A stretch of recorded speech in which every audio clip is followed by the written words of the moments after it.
Hello dear student, I am Praveen Dubey from Drishti Judiciary, and today we are trying to discuss about the 10th schedule which came into the force, which was inserted in our constitution through the 52nd constitutional amendment. 52nd constitutional amendment is related to the anti defection law. Hindi में इसको दल बदल निरोधी कानून कहते हैं. Before knowing the brief knowledge regarding the 52nd amendment, basically we can say 10th schedule, कुछ articles भी हमको अपने दिमाग में रखने चाहिए. तो आप उन आर्टिकल्स को जरूर नोट कर लें और with the help of such articles and para and amendments हम इस टॉपिक को आज डिस्कस करेंगे. तो these are here, dear student, related articles and amendment with the 52nd Amendment Act, thereby a 10th schedule joined in our constitution, and the article 101, article 102 clause 2 as well as para 3 of the 10th schedule is necessary to know. And the 91st amendment, 91st amendment is also related to the 10th schedule. Article 75 clause 1 sub clause 1a as well as article 164 clause 1 sub clause 1a plus para 7 of the 91st amendment, which is declared unconstitutional in a Quijotto Holohan versus Jachilu case by the Honorable Supreme Court. Doctrine of severability के basis पर इसको किया गया, जिस पर हम लोग आगे चर्चा करेंगे. ठीक, तो 52nd constitutional amendment. 52nd constitutional amendment की जरूरत 70s के दौर में ज्यादा दिखने लगी. उसके पहले एक नेहरू जी का एरोमा था, एक ऐसी स्थितियां थी कि कोई पृथक होना सोच भी नहीं सकता था, सेपरेट होकर कुछ कोई आइडियोलॉजी नहीं थी. पंडित नेहरू की आइडियोलॉजी के सामने सभी सारे के सारे संगम हो जाते थे, मिल जाते थे. लेकिन लेट 60 to 70 कुछ ऐसी स्थितियां नजर आने लगी. फर्स्ट टाइम हरियाणा के एक विधायक हुआ करते थे, गया राम जी, और उन्होंने क्या किया कि विद इन 15 डेज 3 बार एक दल से दूसरे दल में अपने आप को शामिल कर लिया. वहां से एक चर्चा शुरू हुई, लेकिन कोई ऐसा बहुत क्रूशियल डिसीजन या डिस्कशन न पार्लियामेंट में हो रहा था और न ही पब्लिक डोमेन में. एक यूजुअल मैनर था. लेकिन आफ्टर दिस इंसिडेंट बहुत सारे उतार चढ़ाव 1963 के बाद होने लगे, 67 सॉरी. और फिर एक YV चौहान कमेटी का गठन करने की बात आई, उसके भी कोई रिजल्ट नहीं नजर आए. शांति भूषण एक बहुत नामी गिरामी शख्सियत हुआ करते थे, एडवोकेट हुआ करते थे. उन्होंने भी इस विषय में कुछ अपने विचार पार्लियामेंट के सामने रखे, लेकिन उसका भी कोई बहुत बड़ा हल नहीं निकल के आया और दल बदल होता रहा. स्थिति ऐसी आ गई कि सरकारों को चलाने में बहुत दिक्कत होने लगी. लेकिन लेट राजीव गांधी जो उस समय प्रधानमंत्री थे, उन्होंने इस पर लगाम लगाने की एक कोशिश की. लेकिन मैं यहां पर एक बात मेंशन करते हुए आगे बढ़ना चाहूंगा कि 1985 में 52nd अमेंडमेंट तो आता है और उसके बाद 52nd अमेंडमेंट के थ्रू 10th शेड्यूल आता है और फिर 91st अमेंडमेंट भी किया जाता है.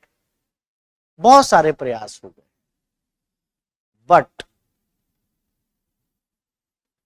10th schedule is a single provision of the Indian Constitution which is actually not achieved the aim of the schedule. Law जिस उद्देश्य से बनाया गया, अनफॉर्चुनेटली आज भी पूरी तरह से वो प्राप्त नहीं हुआ है.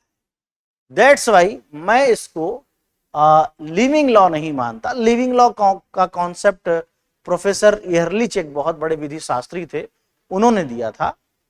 और लिविंग लॉ इसलिए नहीं मानता क्योंकि लिविंग लॉ वो है जो लॉ जिस मकसद से बनाया जाए, पर्पज एंड ऑब्जेक्ट को फुलफिल अगर करता है तब तो लिविंग लॉ है.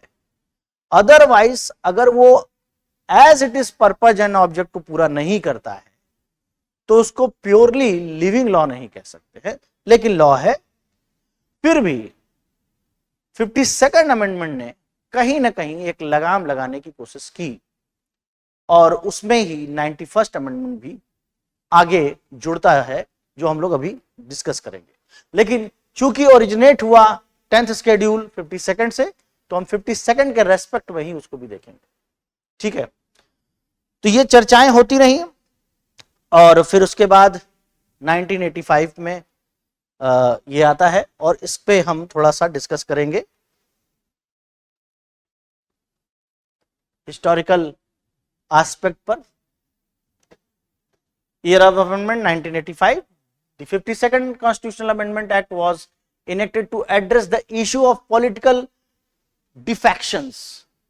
जो राजनीतिक डिफेक्शन हो रहा था, जो एक पॉलिटिकल क्राइसिस जिसके द्वारा बार बार पैदा हो रही थी, एक अनस्टेबल गवर्नमेंट की स्थिति बन जा रही थी, डेमोक्रेटिक वैल्यूज फेल हो जा रहे थे, उसको रोकने का एक प्रयास किया गया.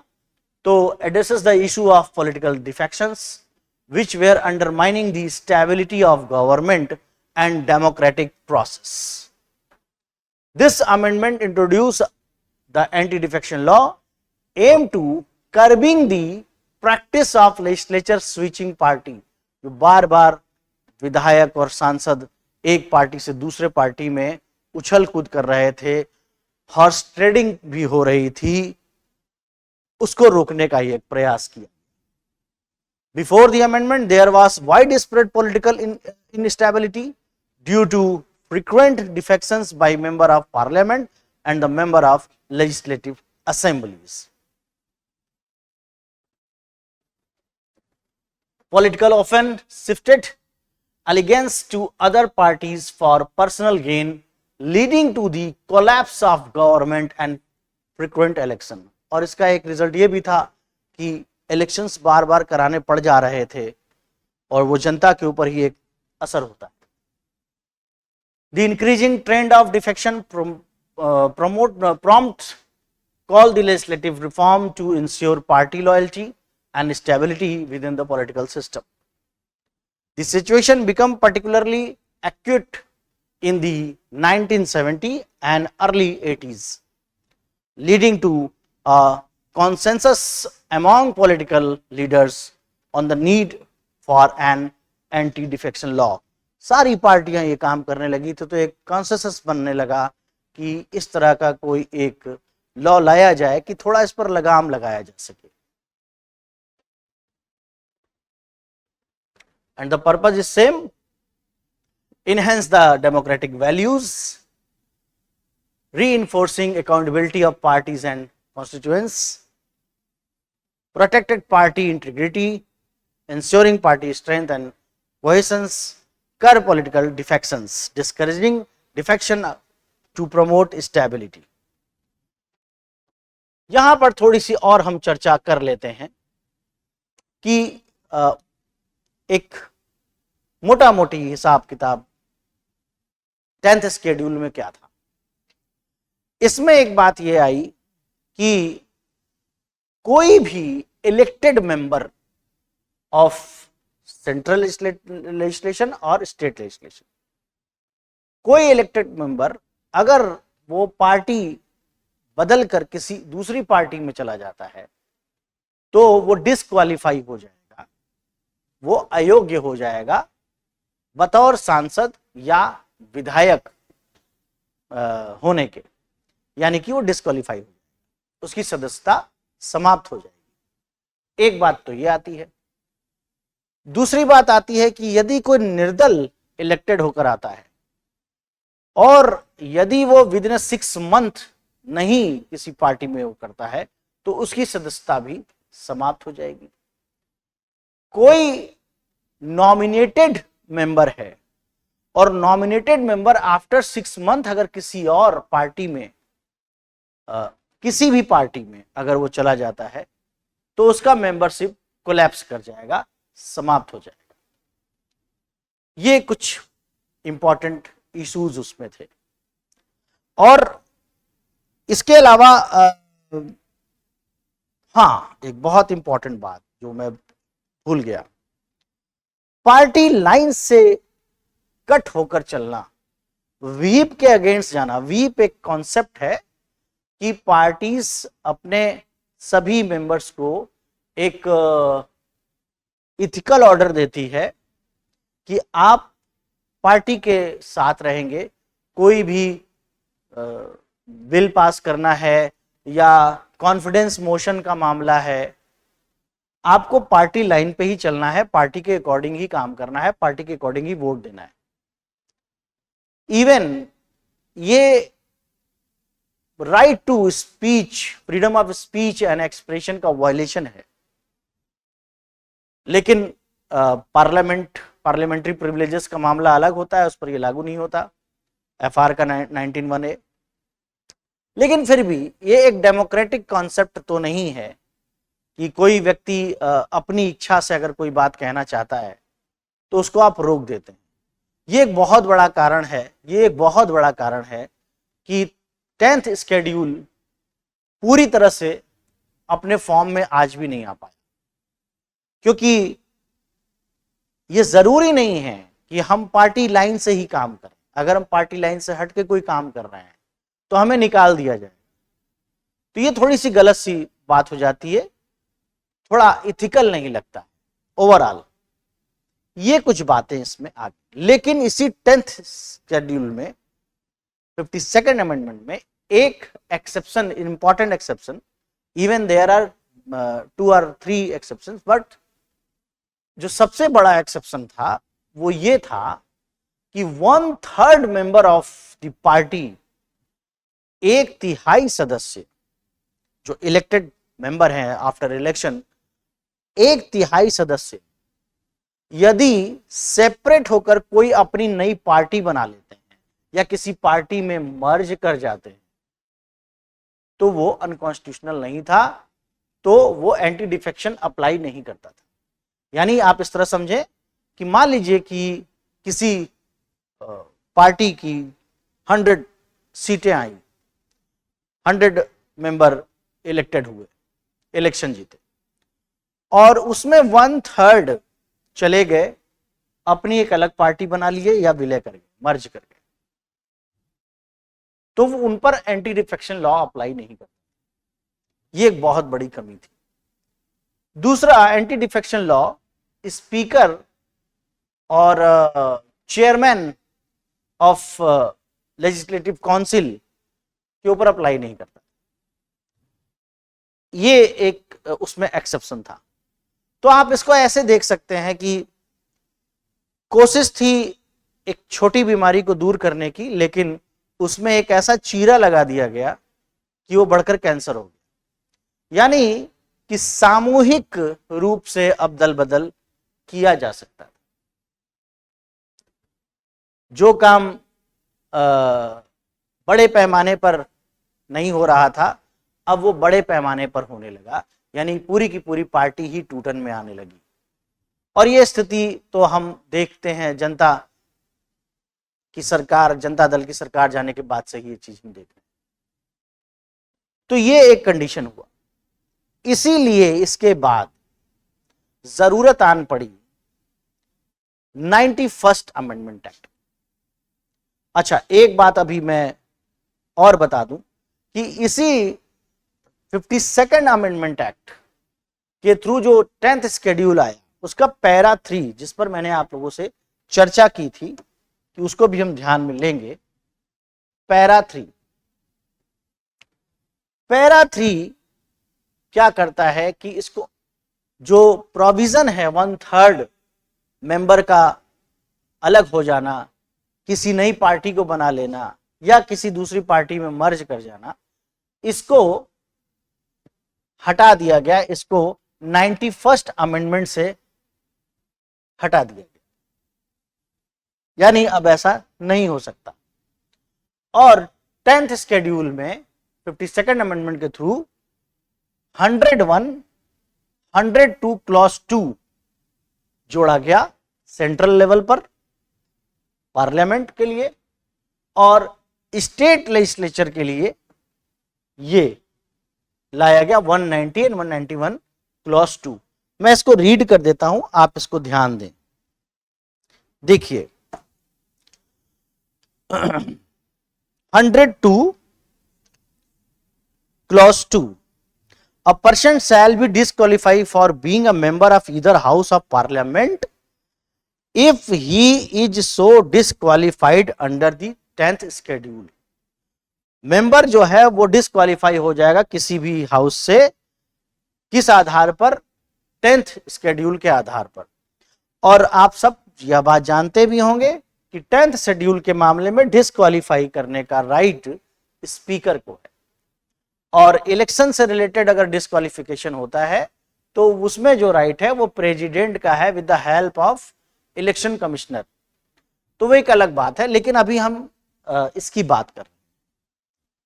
तो स्पीकर डिस्क्वालीफाइड 10th शेड्यूल के मामले में कर सकता है, ये बात यहां पर जोड़ी गई। 101 में भी यही बात है, अगर आप उसको पढ़ेंगे तो आपको मिल जाएगा।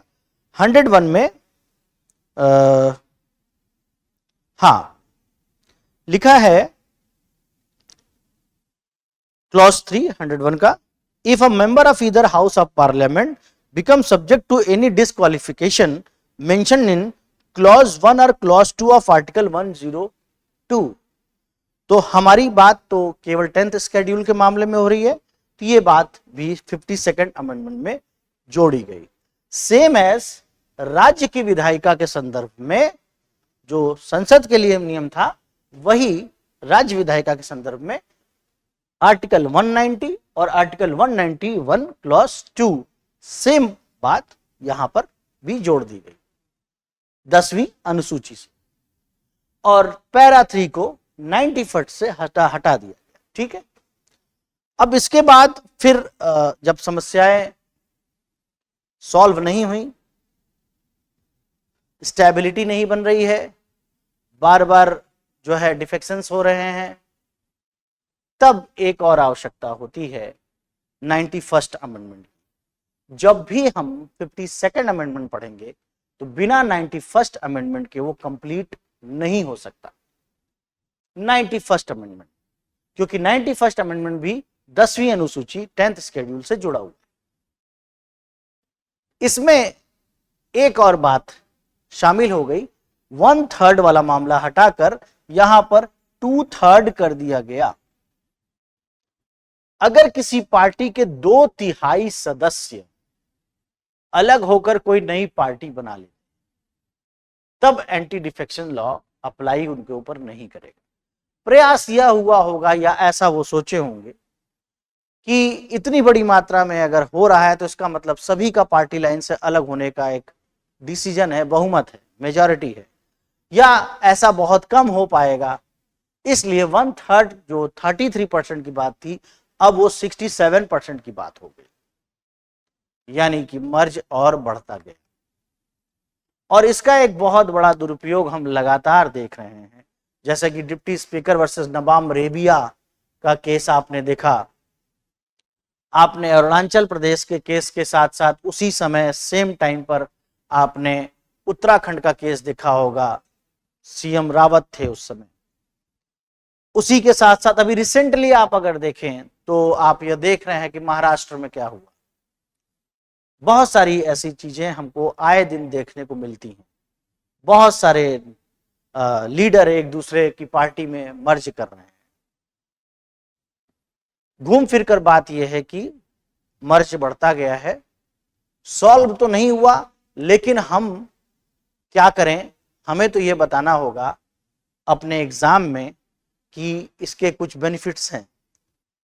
तो ओवरऑल अब 2/3 अलग होकर पार्टी से अपनी पार्टी बना सकते हैं या किसी पार्टी में जाकर मर्ज कर सकते हैं।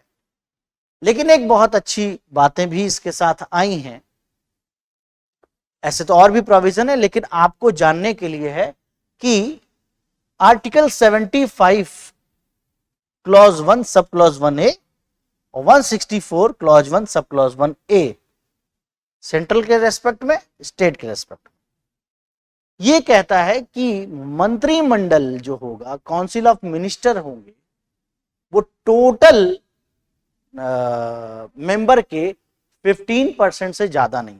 मैं इसको भी पढ़ के सुना देता हूं। 75 पे हम लोग आएंगे।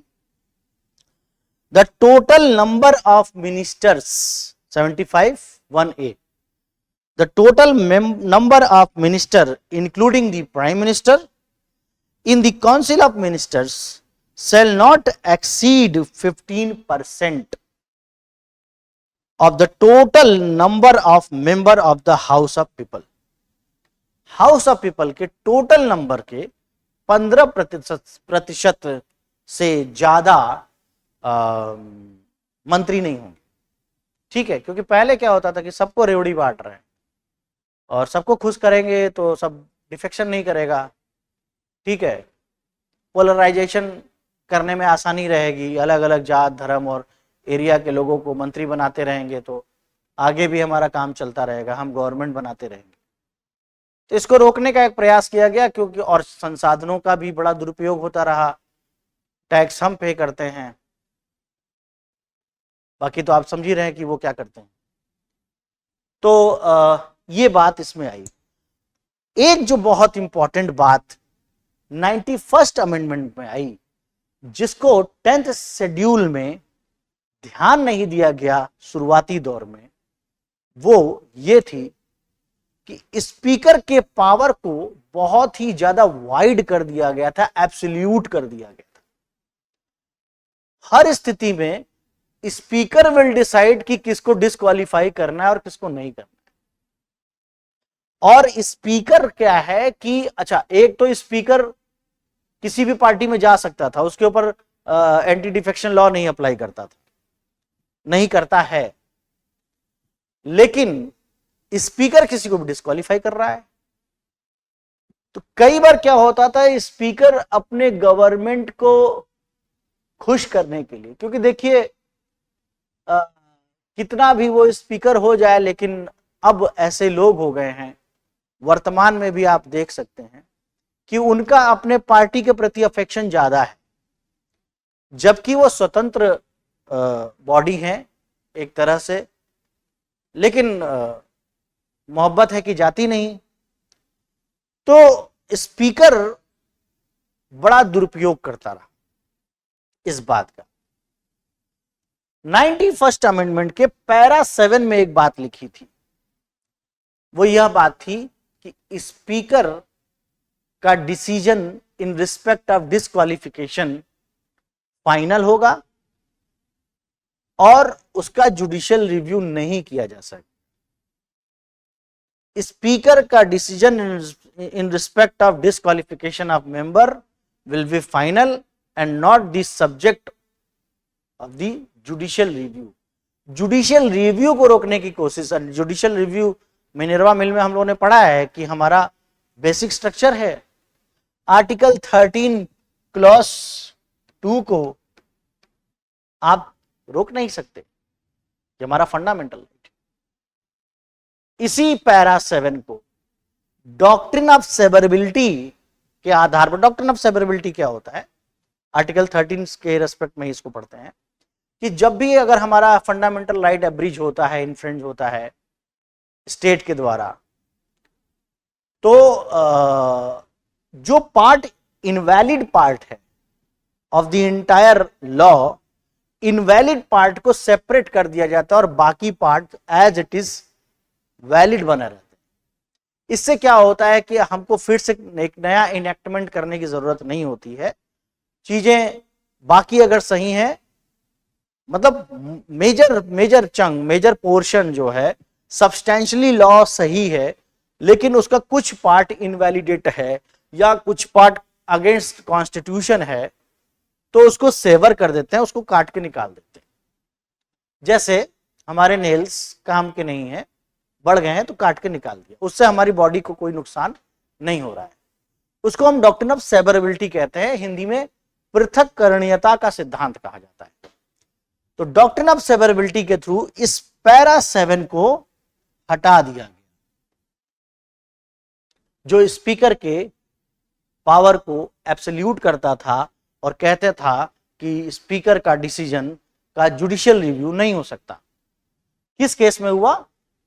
ये केस है की होतो होलोहान वर्सेस जाचिलो, आई थिंक 1992 का है, आप एक बार क्रॉस चेक कर लीजिएगा।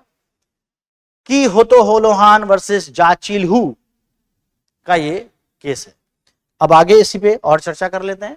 तो ये बातें आप बहुत गंभीरता से इसको याद कर लेंगे, इसको देख लेंगे। तो purpose is clear now. enhance democratic values, protect party integrity and curb political defections. Curb political defection, the primary object of 52nd amendment was to discourage political defections among elected representatives, thereby promoting political stability. Political stability लाने की कोशिश की गई, पूरी तरह से तो achieve नहीं कर पाए, लेकिन हाँ फिर भी कुछ हद तक बहुत काम हो रहा है। एक मोरल और एथिकल इशू तो डेवलप हुआ ही है थोड़ा बहुत। फिर उसके बाद protect party integrity, party integrity को भी बनाना है, व्हीप जैसी व्यवस्था कर दी गई। हालांकि व्हीप को कहीं ना कहीं आप ये कह सकते हैं कि जो सेल्फ डिसीजन है उस पर ब्रेक लगाता है, लेकिन पार्टी इंटीग्रिटी तो बन रही है। By imposing disqualification of defecting members, the amendment aimed to protect the integrity of political parties and maintain their strength in legislative assemblies. Enhance democratic values, the amendment sought to reinforce democratic values by ensuring that elected representatives remain accountable to their party and constituents. Constituents के प्रति कितने ज्यादा reliable हैं वो और responsible हैं, ये भी हमको देखने को मिलता रहता है।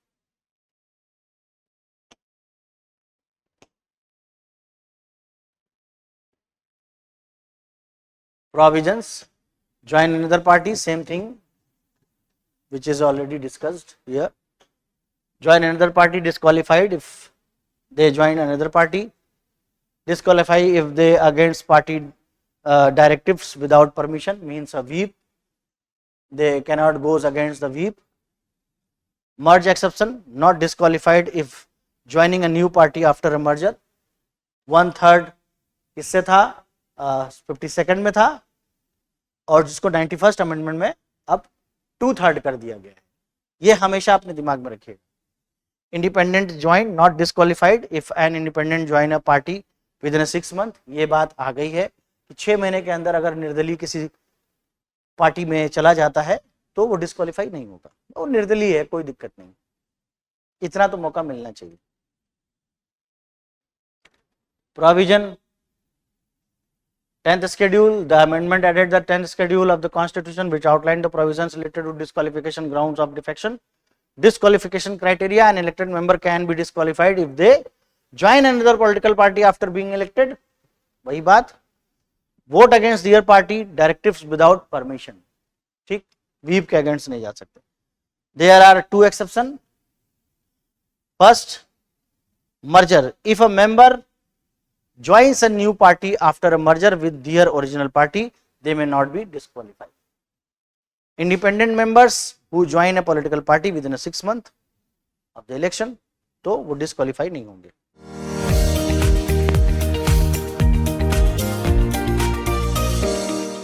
Ravi S Naik versus union of India 1994 judgment. Supreme Court held that if a member claimed disqualification due to split in their party, अगर वो डिस्क्वालीफाई किया जा रहा है अपने पार्टी से किसी दूसरे पार्टी में जाने के लिए, तो they must prove that there was indeed a split as defined under anti defection law. तो ये साबित भी करना होगा कि क्या ऐसा वो कर रहा है या जानबूझ के किया गया है या किन परिस्थितियों में किया गया है, या स्पीकर को भी ये साबित करना पड़ेगा, मतलब बताना होगा कि आपको क्यों हटाया जा रहा है। लेकिन the burden of proof lies with the member aliasing defection. जो ये कह रहा है कि ये डिफेक्शन कर रहा है, जैसे स्पीकर सपोज, या जो व्यक्ति आवेदन दे रहा है स्पीकर को कि ये जो है डिफेक्शन किए हैं, उसको ये प्रूफ करना होगा कि वो दल बदल कर रहा है। बर्डन ऑफ प्रूफ उस पर होता है। Significance: this ruling emphasized the need of clarify the and evidence when claiming a split within a party, thereby ensuring that member cannot easily avoid disqualification by merely claiming party split. केवल ये कह देना कि कोई व्यक्ति दल बदल कर लिया है या अपनी पार्टी लाइन से हटकर सोच रहा है या वोट दे रहा है, से काम नहीं चलेगा। जो ये कह रहा है, जो ये आरोप लगा रहा है, जो एलिगेशन लगा रहा है, उसको ये साबित करना होगा कि हाँ, जिसके लिए वो यह बात कह रहा है कि वो डिफेक्शन कर रहा है, वो वास्तव में डिफेक्शन कर रहा है। ऐसा एक एविडेंस जो है, क्लियर कट एविडेंस देना होगा।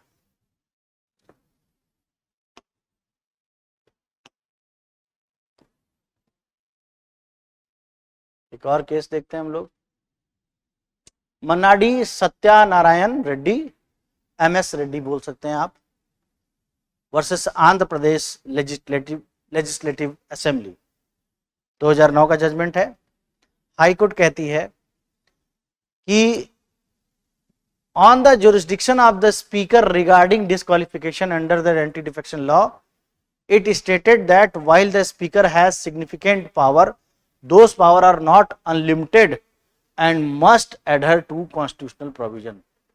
वही बात जो कि हो तो होलोहान में भी कही गई कि स्पीकर का पावर ना एब्सोल्यूट पावर नहीं है कि वो जो चाहे जाएगा वो कर लेगा, तो उसका पावर जो है वो अनलिमिटेड नहीं है और वो संवैधानिक प्रावधानों के अधीन ही वो ऐसा कर सकता है।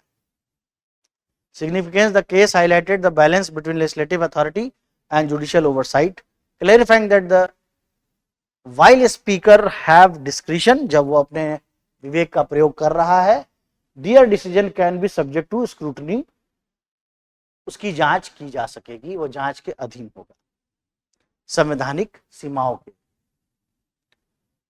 और अब आ जाते हैं हम लोग प्रैक्टिस क्वेश्चन पे। Dear students, practice question. In which landmark case did the Supreme Court clarify that the decision of a speaker under the 10th schedule is subject to judicial review? आप सब जानते हैं इसका उत्तर। Very good. अब तक तो आपको आ ही गया होगा, कई बार नाम ले लिया गया इनका भाई। की हो तो होलोहान वर्सेस जाचीलू।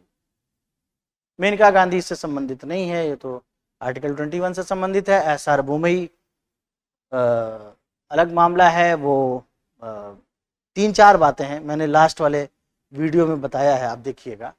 मिनर्वा मिल में बोला गया कि judicial review is a basic structure, ये 368 क्लॉज 4 और 5 से रिलेटेड मामला था। तो अल्टीमेटली आंसर इज की हो तो फॉलो।